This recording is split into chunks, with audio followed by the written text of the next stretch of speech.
यी नेताहरू जसलाई हामी दिनै पछि गाली गर्छौं, यो त चोर हो, डाका हो, फटाहा हो, भ्रष्टाचारी हो, देश छाडिहाल भन्छौं, अथवा कतिपयले त आफ्नै घरको सदस्य जस्तो गरेर बा, भाउजू वा दाइ भन्नुहुन्छ, अथवा कतिपयले त भगवान नै पनि भन्नुहुन्छ। हो, यी सबै नेताहरूलाई एउटा रोग छ र त्यो रोग अहिलेका यी शीर्ष 3 जना ओली, देउबा र प्रचण्डलाई मात्र नभएर त्योभन्दा तल्लो लेयरका अथवा अहिले उदाउँदै गरेका गगन, रवि, हर्क, बालेन सबैजनालाई छ। नार्सिसिस्ट पर्सनालिटी डिसअर्डर यानि कि एनपिडी। आखिर के हो त यो रोग र कसरी हाम्रा नेताहरू यसको विकराल चपेटामा परेका छन् त? के यो रोगको उपचार हाम्रो अस्पतालहरूमा सम्भव छ त? अथवा यो रोगले ग्रसित हाम्रा नेताहरूलाई नै यो रोग लागेको छ भन्ने कुरा थाहा छ कि छैन त? आउनुहोस् आज अलिकति पोलिटिक्स र साइकोलोजीलाई मिसाएर हाम्रा नेताहरूको मेन्टालिटी र उनीहरूलाई लागेको रोग नार्सिसिस्ट पर्सनालिटी डिसअर्डरको कुरा गरौँ आजको इनडेप्थ स्टोरीमा।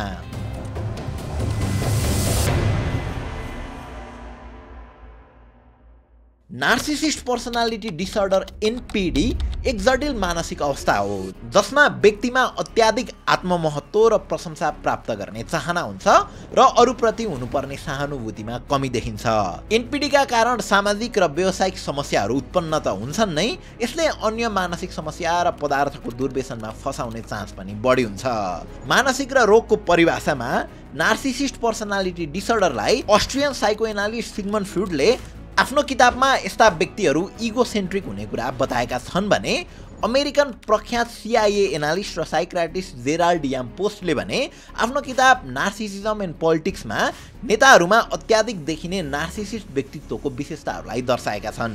समग्रमा नार्सिसिस्ट पर्सनालिटी डिसअर्डर एनपिडी भनेको एउटा मानसिक समस्या हो जसमा व्यक्तिले आफूलाई एकदमै महत्त्वपूर्ण र विशेष ठान्दछ, अरूलाई भन्दा आफूलाई माथि राख्छ र अत्याधिक प्रशंसा र ध्यान चाहन्छ। यस्तो प्रकारका व्यक्तिहरूले आफ्नो असल छवि बढाउन प्रति ध्यान दिन्छन् र अरूलाई प्रयोग गरेर आफ्नो स्वार्थ नै पूरा गर्न खोज्छन्। उनीहरू आफूलाई अरूभन्दा विशेष ठान्छन् र अरूलाई हेपेर व्यवहार गर्छन्। आफूले ध्यान र प्रशंसा पाइराख्न खोज्छन्, चाहे त्यो सकारात्मक होस् वा नकारात्मक। उनीहरू बदनाम नै भए पनि हुन रुचाउँछन् तर गुमनाम हुन सक्दैनन्। नार्सिसिजमका मुख्य 10 सिम्पटम्सहरू छन्। हामी तिनै सिम्पटम्सहरूलाई व्याख्या गर्दै हाम्रा हरेक नेताहरूको गतिविधिसँग कम्पेयर गर्दै यो रोगले उनीहरूलाई कसरी गाँजेको छ र यसले देशलाई के प्रभाव पर्छ भन्ने कुरा बुझ्ने कोसिस गर्नेछौँ। एकदमै ध्यान दिएर हेर्नुहोला किनकि यी सिम्पटम्सहरू तपाईँ हामीमा पनि हुन सक्छन् है। अब पहिलो जाउँ ग्रान्डियोसिटी यानि कि महानतामा। ग्रान्डियोसिटी भनेको आफूलाई असाधारण रूपमा विशेष, महत्त्वपूर्ण र अरूभन्दा माथि ठान्ने सोच हो। यस्तो सोच भएका मानिसहरू आफूलाई विशेष ठान्दछन् र अरू सबैभन्दा उत्तम, योग्य र कुशल भएको विश्वास गर्छन्। उनीहरू सधैँ आफ्नो विशेषता, योग्यता र उपलब्धिलाई अतिरञ्जित गरेर देखाउन खोज्छन्। उनीहरू आफूलाई अरूले पाउने भन्दा बढी सम्मान र विशेष व्यवहार पाउन योग्य ठान्छन्। उनीहरू सोच्छन् कि अरूले बुझ्न नसक्ने खालको विशेषता उनीहरूमा छ।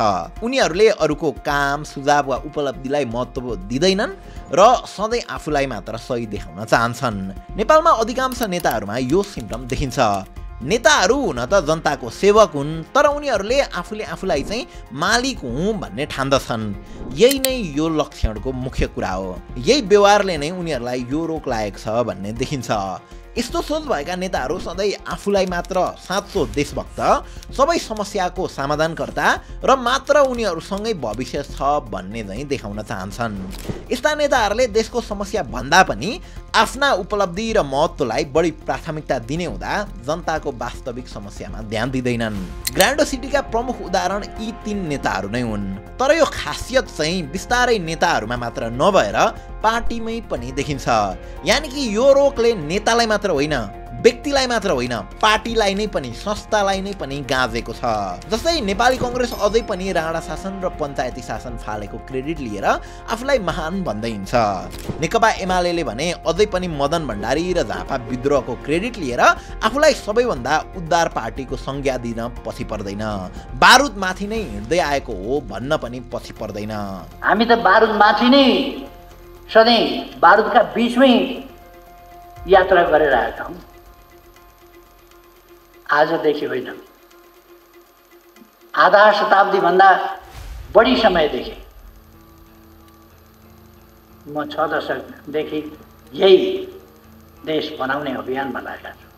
अब माओवादीको कुरा गर्ने हो भने त गणतन्त्र र फ्रिडम नै हामीले गर्दा आएको हो भनेर हरेकचोटि प्रचार गरिरहन्छन् र हतियार उठाएको कुरालाई लिएर आफूलाई महान साबित गर्न खोज्दै अरूलाई डर देखाउँछन्।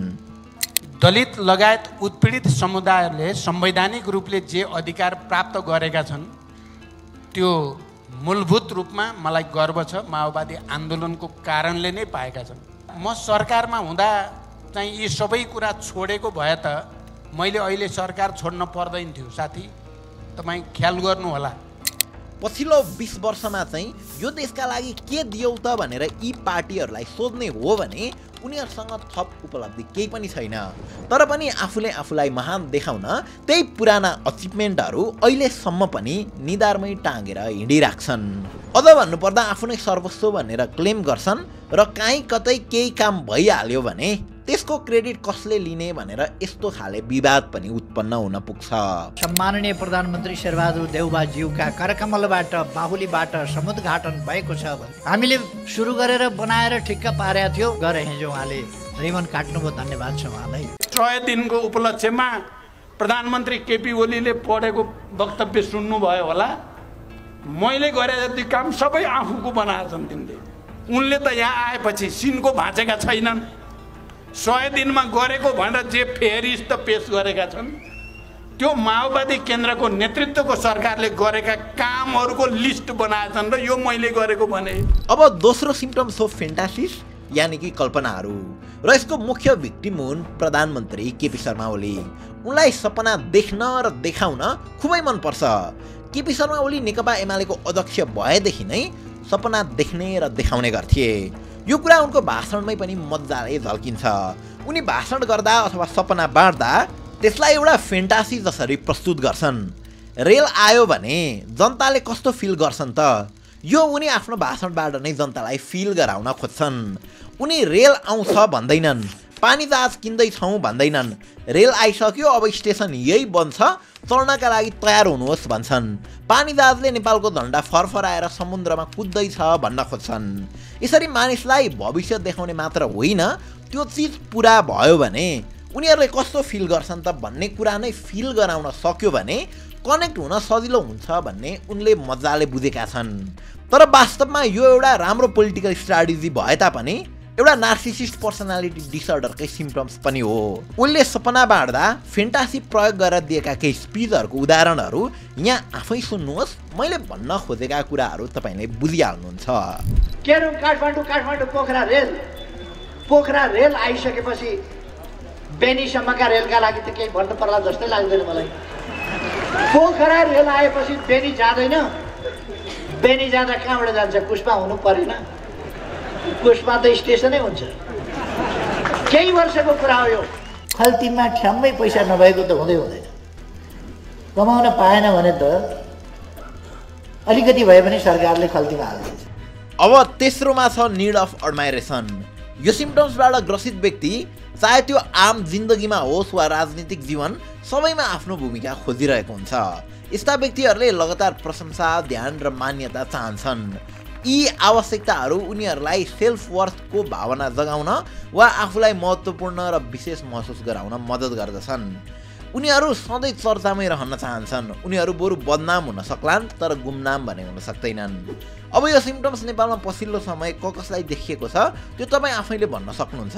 तैपनि यदि टप 5 लिस्ट क्रिएट गर्ने हो भने 1 नम्बरमा त हर्क साम्पाङ नै आउँछन्। त्यसपश्चात केपी शर्मा ओली, अनि बालेन्द्र शाह, चौथोमा रवि लामिछाने र 5औँमा रविन्द्र मिश्र पर्न सक्छन्। यसरी फेरि अहिले फरक भूमिकामा रहेका यी सबै नेतालाई एउटै भाँडोमा हाल्न त नहुने हो। तैपनि कुनै न कुनै वेमा उनीहरू एडमाइरेसन खोजि नै रहेको देखिन्छ। हर्क साम्पाङ बरु विवाद नै होस्, बरु गाली नै खाउँ तर मेरो चर्चा भइरहनु पर्छ भन्ने ठान्छन्।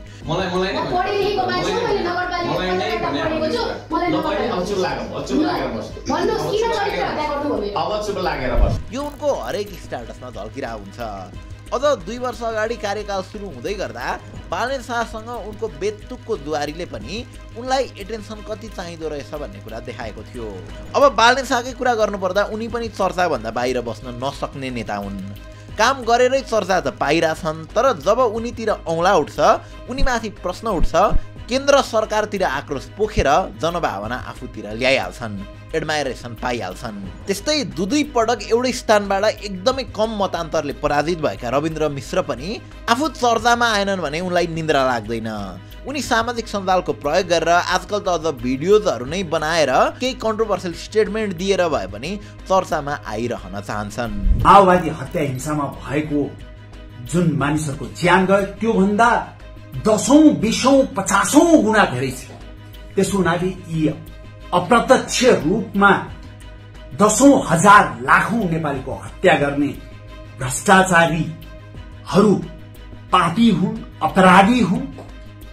तर के गर्ने, विडम्बना, देश तिनीहरूकै कब्जामा छ।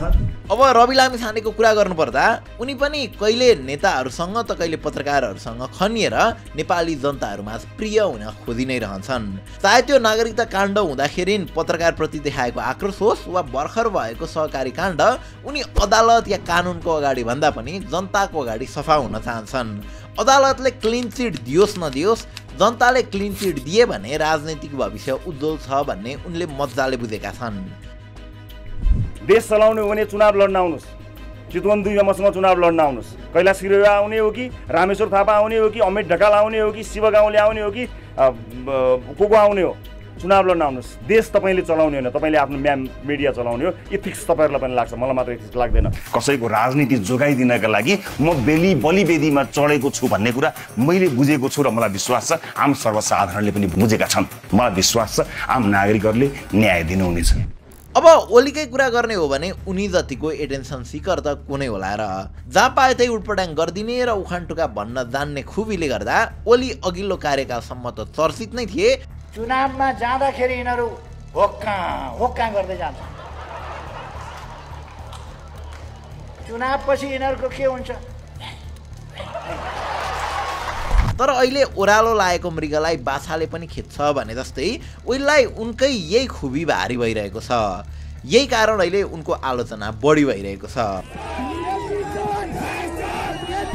अझ ओलीको केसमा त आफूले आफूलाई बा भनेर ब्रान्डिङ गर्नाले पनि उनी एडमाइरेसनको कति बोका छन् भन्ने कुरा प्रष्ट देखाउँछ। अब चौथो सिम्टम्स हो इन्टाइटलमेन्ट। नार्सिसिस्ट पर्सनालिटी डिसअर्डरमा इन्टाइटलमेन्ट भनेको आफूलाई विशेष र योग्य ठान्ने प्रविधि हो। उनीहरू अरू मानिसहरूबाट स्वतः सम्मान, विशेष ध्यान र विशेषाधिकार प्राप्त गर्नुपर्छ भन्ने ठान्छन्। यसका उदाहरणहरू अघि हामीले डिस्कस गरेकै ग्रान्डियोसिटीसँग पनि मिल्न जान्छ। इन्टाइटलमेन्टको भावना अक्सर तर्कसङ्गत हुँदैन, तर पनि उनीहरू आफूले अपेक्षा गरेको व्यवहार नपाउँदा असन्तुष्ट हुन्छन् र रिसाउँछन् र अरू मानिसहरूले पनि आफ्नो आवश्यकता र चाहनालाई प्राथमिकता दिनुपर्छ भन्ने सोच राख्छन्। अब यसको वान अफ द मेजर उदाहरण चाहिँ हर्क साम्पाङको यो भनाइ नै हो। मेरोले शुभयात्रा भन्यो आएर मलाई त्यो नभनेपछि नि नदिनु भएको त्यति त भन्नु पर्दैन नि यार। हर्क साम्पाङ त नयाँ भए, तर यसको सिम्टम्स चाहिँ हाम्रा पुराना नेताहरू जति सबैमा प्रष्टसँग देखिन्छ। यो 2046 सालपछि बनेका प्रधानमन्त्रीहरूको लिस्ट हो भने यो अर्को लिस्ट ती प्रधानमन्त्रीको कार्यकालमा पटक पटक विभिन्न मन्त्रालय पड्काएका मन्त्रीहरूको लिस्ट हो। यहाँ देखाइएका 1-2 वटा अनुहार बाहेक प्राय अहिले पनि उनै अनुहारहरू हामीले हाम्रो नेपाली राजनीतिमा देखिरहेका छौँ। कुनै बेला राणा, पञ्चायत र राजतन्त्र फालेकै भरमा हाम्रा यी नेताहरूले आफूलाई सधैँभरि यो कुर्सीको हकदार सम्झिरहेका छन् र करिब 4 दशकदेखि पार्टी र सरकारलाई पनि कलेक्टिभली कब्जा गरेर आफ्नै अधीनमा राखिरहेका छन्। यति मात्र होइन, उनीहरूले आफूले आफूलाई विशेष बनाइराख्नकै लागि आफू सरकारमा रहे पनि नरहे पनि आफ्ना लागि टन्नै सेवा सुविधाहरू छुटाएका छन्। जस्तै पूर्व प्रधानमन्त्रीका लागि भनेर 15 जना सशस्त्र प्रहरी र 2 जना नेपाल प्रहरीका सुरक्षा अधिकारी आजीवन यानि कि जिन्दगीभरि नै पाउने गरी छुटाइएको छ। सुरक्षाकर्मीका साथसाथै सरकारकै तर्फबाट पूर्व प्रधानमन्त्रीहरूलाई करोडौं पर्ने ल्यान्ड क्रुजर र मर्सिडिज जस्ता गाडीहरूको पनि व्यवस्था गरिएको छ। हुम्ला जुम्लामा कोही बिरामी पर्दा वा अस्ति भर्खर काठमाडौँमा बाढी आउँदा उद्धार गर्न पुग्न नसकेको हेलिकप्टर केपी शर्मा ओलीका लागि भने काठमाडौँबाट 32 किलोमिटर टाढा धुली खेल्नै पुग्छ। अझ शेरबहादुर देउवालाई आफ्नो भोट खसाल्नका लागि आफ्नो चुनावी मैदान डडेलधुरा नै लिएर हेलिकप्टर जान्छ। सरकारी धन र शक्तिको दुरुपयोग यसरी गरिरहेछन् उनीहरूले कि मानौ यो उनीहरूको आफ्नै निजी सम्पत्ति हो, आफ्नै पेवा हो। उनीहरू देशको ढुकुटी हिनामिना गर्छन्, सरकारी पद र प्रतिष्ठाको दुरुपयोग गर्छन्, नियम कानुन मिच्छन् र पनि जनताबाट सम्मान खोज्छन्। र केही गरी जनताले प्रश्न उठाए भने बोल्न हामीले नै गर्दा पाएका हौ तिमीहरूले, फलानु व्यवस्था हामीले नै हटाएको हो भन्दै खोक्रो छाती फुलाउँछन्। यो सिम्टम्सले उनीहरूलाई यसरी चपेटामा पारेको छ कि बिना शक्ति र शासन उनीहरूलाई छटपटे हुन्छ, निन्द्रा लाग्दैन। नयाँ र युवालाई शक्ति हस्तान्तरण गर्नुपर्दा उनीहरूको पसिना छुट्छ वा भनौँ उनीहरूको सास नै फुत्किन्छ। यी पुराना नेताहरूको अझै पनि मर्दाखेरि पनि त्यो प्रधानमन्त्रीकै कुर्सीमा मरौँ भन्ने आश छ। त्यही भएर त अहिले नै पनि केही गरी शक्तिबाट टाढा भइहाल्यो भने पनि कसरी कुर्सीमै बस्ने, फेरि कसरी कुर्सीमै फर्कने भन्ने बाहेक उनीहरूको केहीमा दिमाग नै लाग्दैन। अब अर्को सिम्टम्स हो एक्सप्लोइटेटिभ बिहेभियर, यानि कि शोषक व्यवहार। यसको अर्थ नार्सिसिस्ट व्यक्तिहरू अरूलाई आफ्नो उद्देश्य र इच्छाहरू पूरा गर्ने साधनको रूपमा प्रयोग गर्छन्। उनीहरू अरूको भावनालाई व्यवस्था गर्छन् र केवल आफूलाई फाइदा पुग्ने किसिमले अरूसँग सम्बन्ध बनाउँछन्। यो प्रविधिबाट अछुतो कोही पनि छैन। शीर्ष नेतादेखि लिएर वार्डसम्मका तल्लो तहका ठुटे नेताहरूमा पनि यो प्रविधि छ। उनीहरूले जनतालाई आफ्नो भर्याङ जसरी प्रयोग गर्छन्, सिडी जसरी प्रयोग गर्छन्। जनतालाई मात्र होइन, यहाँ बुझ्नै पर्ने कुरा के छ भने शीर्ष नेताहरूले पार्टीभित्रका अन्य नेताहरूलाई समेत त्यसरी नै प्रयोग गर्छन्। अझ झोले र हनुमानेहरूलाई त कसरी प्रयोग गर्छन् त्यो त भनिरहन नपर्ला। जिन्दगीभरि पार्टीको झोला बोक्नेहरूले झुटो आश्वासन बाहेक पार्टीबाट केही पनि पाउँदैनन्। निर्वाचनका बेला खास समुदायलाई अधिकार दिने वा विभिन्न प्रलोभन देखाएर उनीहरूबाट समर्थन लिने र पैसा बाँड्ने, अनि सत्ता हासिल भए पछाडि ती प्रतिबद्धताबाट पछि हट्ने पनि यसकै सिम्टम्स हो। विपक्षी पार्टीले सुरु गरेको परियोजनालाई रोक्ने, भ्रष्टाचारको लागि समय थपेर परियोजनालाई अलमलमा पार्ने,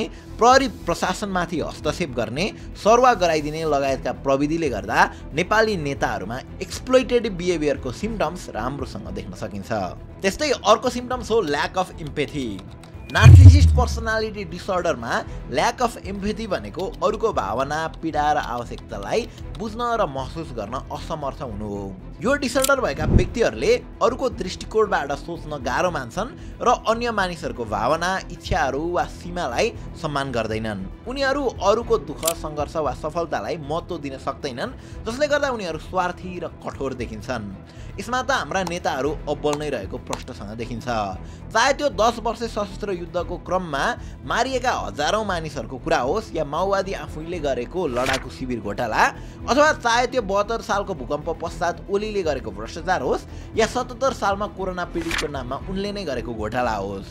यी सबै समय उनीहरूलाई न त जनताको दुःखले नै छोयो, न त उनीहरूले त्यो चिचाहट र तडपी मरेका मानिसहरूको आवाज नै सुने।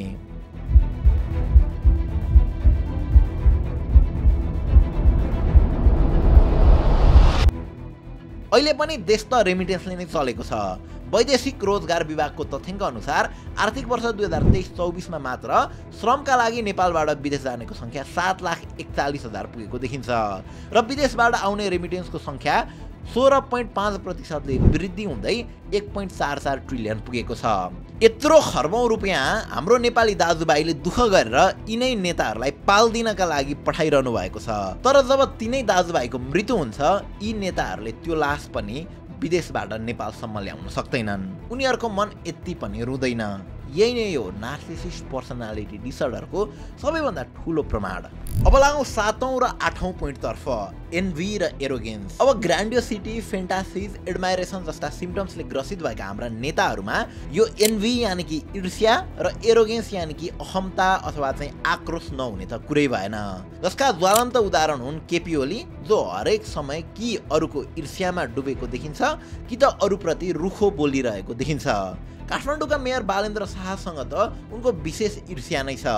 न्यू रोडको साइडवक एक्सपान्सनमा तगारो ल्याउन होस् वा हालसालै आम नेपालीका लागि खोलिएको धरहरालाई म्यानेज गर्ने जिम्मा काठमाडौँ महानगरपालिकाबाट खोसी प्राइभेट कम्पनीलाई दिँदा होस् हरेक पटक उनीमा ईर्ष्या र आक्रोश देखिन्छ।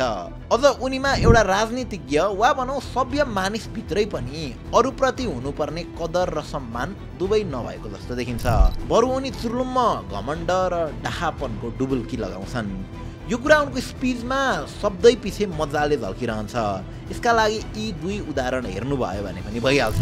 माधव नेपाल भन्ने एकजना काङ्ग्रेसका पछाडि कुद्ने मान्छे छन्। अहिले नेपालको राजनीतिमा सबैजसोले नै चिन्छन् प्राय, किनभने असाध्यै चर्चा भइराखेको छ कि यतिसम्म पनि मान्छे पतन हुन सक्दो रहेछ। एउटा रवि बाबु जबलेस भएर हिँडिरहेको बेला म कहाँ आउनु हो, मलाई कुनै जब दिनु पर्यो, म अप्ठ्यारो छु। अब एनभी र ईर्ष्याको कुरा गर्ने हो भने नेपालमा अहिले यो ठ्याक्कै दुईजना नेतामा मजाले देखिन्छ। And you might also agree with me कि नम्बर 1 मा माधव कुमार नेपाल र नम्बर 2 मा गगन थापा। कुनै समय मदन भण्डारी, मनमोहन अधिकारी लगायतहरू टनकपुर सन्धिको विरुद्धमा हुँदाखेरि केपी ओलीलाई आफ्नो हुकुमको एकाको रूपमा प्रयोग गर्ने माधव कुमार नेपाल अहिले भने केपी शर्मा ओलीलाई देखि सहँदैनन् वा भनौँ उनीसँग एक प्रकारको एनभी राख्छन्। यो कुरा उनको स्पिचमा पनि मजाले झल्कन्छ। अझ विशेष गरी माधव कुमार नेपाललाई आफ्नै एमालेको महासचिव र अध्यक्ष भएर करिब 20 वर्षभन्दा बढी हाकेको पार्टीबाट अलग्गिनु परेको र त्यसलाई हाक्ने व्यक्ति कुनै समय आफ्नै अन्डरमा रहेको केपी ओली भएकाले पार्टीप्रति र ओलीप्रति उनको ईर्ष्या बढेको देख्न सकिन्छ। अब गगन थापाको कुरा गर्नुपर्दा 2079 सालको चुनाव पछाडि एकाएक उनीमा ईर्ष्या बढेर गएको छ, किनकि त्यस अगाडि नेपाली राजनीतिमा युवा भनेकै गगन थापा थिए, गगन थापा भनेकै युवा थिए। उनीसँग भिजन या अरू केही भन्दा पनि यो चाहिँ युवा हो है भन्ने थियो। युवाहरूसँग उनले मात्र रिलेट गर्थे र युवाहरूले पनि उनीसँग मात्र रिलेट गर्थे। तर 2079 सालको चुनाव पछाडि बालेनको उदय भयो, रविको उदय भयो, सोभिता गौतम, सुमना श्रेष्ठ, ज्ञानेन्द्र साई जस्ता नेताहरू पनि फरक फरक पार्टी र विचारबाट आए। अझ उनकै टिममा काम गरेका मनिष झा र सोडिम वाग्ले समेत सांसद बने। यसले उनको पुस्ताको राजनीति अन्त्य गरिदियो। अब गगन मात्र युवा रहेनन् र युवा मात्र गगन रहेनन्, सदनभरि नै धेरै युवाहरू प्रवेश गरे, जसले गर्दा गगन थापाको युनिक सेलिङ पोइन्ट नै अब समाप्त भयो, जसले गर्दा उनको भाषणहरूमै ईर्ष्या मजाले झल्किन थाल्यो। अब तनहुमा सोडिम वाग्ले केन्द्रित उनले दिएको यो अभिव्यक्तिलाई नै सुन्नुहोस्। विदेशमा बसेर यो गरेर आएको मैले यतिको जागिर छोडेर आएको भन्नु चाहिँ मलाई भन्न मन लाग्छ। मैले त जागिर नखाएको, तिमीले त खाएको छोडेर आएको। मलाई त भन्न मन लाग्छ तिमी त जागिर खाएको, घर बनाएको, पेन्सन पकाएको अनि आएको। म त त्यो बेलामा सडकमा लडेर बसेको, छातीमा ढुङ्गा खाएर बसेको, जान नसक्ने भएर होइन, जाने क्षमता नभएर होइन, तिमी गयो भन्नेमा मेरो प्रश्न होइन। तर मलाई यहाँ बस्यो भन्नेमा तिमीले प्रश्न गर्यौ भने तिमी किन गयो भन्नेमा मैले तिमी प्रश्न। अब नार्सिसिस्ट पर्सनालिटीको 9 क्यारेक्टरिस्टिक्स वा सिम्पटम्स हो डिफिकल्टी विथ क्रिटिसिजम, यानि कि आलोचना सहन गर्न कठिनाइ हुने प्रविधि। यसको प्रमुख उदाहरण हुन् हाम्रा शीर्ष 3 नेताहरू जो कुनै पनि हालतमा आफ्नो आलोचना सुन्नै सक्दैनन्। यो रेसमा सबैभन्दा अगाडि शेरबहादुर देउवा छन्। जब साझा सवालमा सागर ढकालले देउवालाई प्रश्न गर्छन् तब देउवाले दिएको रिप्लाईले नै उनको क्रिटिसिजम ह्यान्डल गर्न नसक्ने एबिलिटीलाई एक्सपोज गरिदिएको थियो। तपाईँले बल्ल बोल्दै हुनुहुन्छ, तपाईँ कहाँबाट ल्याउने, मैले अक्सफोर्ड कहाँबाट ल्याउने, अक्सफोर्ड तपाईँले चाहँदै भन्ने कुरा त होइन नि। तपाईँले चाहेको जस्तो बोल्नुपर्छ भने के छ यहाँ? तपाईँले चाहे कोच अक्सफोर्ड पढाएको को पढाउनु सक्छ अक्सफोर्ड? तपाईँको इच्छा, तपाईँ व्यक्ति हो नि, जनताको इच्छा अनुसार भएको प्राइभेटमा आउनु, तपाईँको इच्छा अनुसार कुरा म। त्यस्तै यही सालको कुरा गर्नुपर्दा गौरव पर्व एडेन गर्न टुडीखेल गएका ओली र देउबा विरुद्ध जब नाराबाजी चल्न थाल्छ तब उनले फेरि आफ्नो टेम्पर लुज गरिदिइहाल्छन् र क्रिटिसिजम सहन नसकेर स्टेजबाटै जनतालाई गाली गर्नतिर लाग्छन्।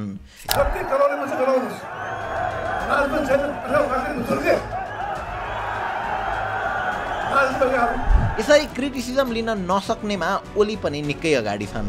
जस्तै ओलीको यही अन्तर्वार्ताको पर्सनलाई सुन्नुहोस्। जब पत्रकारले आलोचना गर्न अलिकति मात्र खोज्दै थिए उनले यसरी पेल्न खोजिहाल्छन्। तपाईको कार्यकाल रहुन्जेल नि सबभन्दा राम्रो गरेको मध्येको सबै राम्रो गर्नुभयो, तर मध्ये एउटा काम मैले गर्व गर्न सक्ने यो काम गरेको थिएँ र यो काम कसैले सक्दैन त्यो भने एउटा काम भन्दैन न। यहाँको प्राथमिकताको आधार कुन रहेछ सुन्नु। मेरो कार्यकालमा मैले तपाईँलाई इन्टरभ्यू दिएको थिएँ, दिनुभएको थियो। महत्त्वपूर्ण काम हो। ओली कहिले मिडियालाई शिष्टाचारिता सिकाउनतिर लाग्छन् त कहिले मिडियाकै कारण देशमा अस्तव्यस्तता आएको कुरा गर्न पनि पछि हट्दैनन्। अनि त्यही मिडिया अथवा हामी जस्ता क्रिएटरहरूले उनको आलोचना गर्दा वार्निङ पठाएर तर्साउँछन् वा कतिपयलाई त जेल नै पनि हालिदिन्छन्। अब अहिलेसम्म त हामीले यो नार्सिसिस्ट पर्सनालिटी डिसअर्डरका 9 वटा क्यारेक्टरिस्टिक्सहरूलाई व्याख्या गऱ्यौँ अनि अन्त्यमा यो 10औं सिम्पटम्समा प्रवेश गर्नुभन्दा अगाडि अलिकति रिभाइज गरौँ है त। कुनै पनि रोग लागेको छ कि छैन भन्ने कुरा पत्ता लगाउन त्यसका कति सिम्पटम्सहरू त्यो व्यक्तिमा देखिएको छ त्यो हेर्नुपर्ने हुन्छ।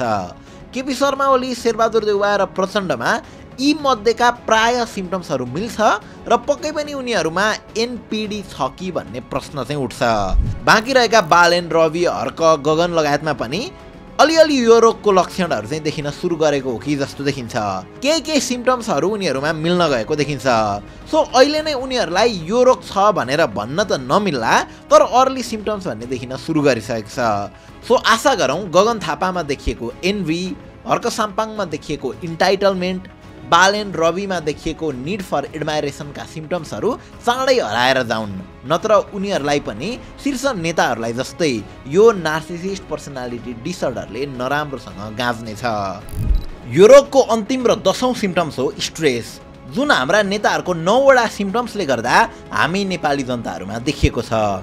जनतामा अहिले मुस्कान बिरलै देखिन्छ, सबैलाई केही न केहीको तनाव छ।